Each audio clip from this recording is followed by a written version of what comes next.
நம்ம இப்போ பார்க்க போறது subtraction. Now we are going to subtraction. Yes, learn subtraction. So 0 is there. Downside 8 is there. 0 விட 8ங்கிறது பெரிய நம்பரா சின்ன நம்பராப்பா? So we have to get borrow from before number. முன்னாடி நம்பர்ல இருந்து நம்ம borrow பண்ணணும். முன்னாடி 0 தான் இருக்கு இல்லையா? So அதுக்கு முன்னாடி என்ன நம்பர் இருக்கு? 7 will be 6 ல இங்க ஒண்ணு நம்ம borrow கொடுக்கணும். 0 will be 10. இங்க இது வந்து borrow கொடுக்கணும். 10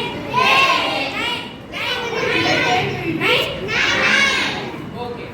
So 10 minus 8. சரியா? இப்போ நம்ம எப்போதுமே சப்ட்ராக்ஷன்ல என்ன பண்ணுவோம்? பிஃபோர் நம்பர் அப்படி நம்ம கண்டுபிடிப்போம். 10 மனசுல வச்சுப்போம். 8 கையில வச்சிட்டு பிஃபோர் 10 அப்படி போடுவோம். இப்போ நம்ம இப்படி ஈஸியஸ்ட் மெத்தட் என்னன்னா இங்க என்ன நம்பர் இருக்கு? 8 ஓட எத்தனை நம்பர்ஸ் ஆட் பண்ணா நமக்கு 10 கிடைக்கும் அப்படினு பார்க்கணும். 8 க்கு அப்புறம் உள்ள நம்பர் சொல்லுங்க. 9 How many numbers? 2. இது ஈஸியா இருக்கா? இப்போ 9 இருக்கு -3. ஓகே. After the number 3 க்கு அடுத்த நம்பர் சொல்லுங்க. தேவதர்ஷினி யோக்கர் போ 5 6 7 8 9 How many numbers? 6. Super.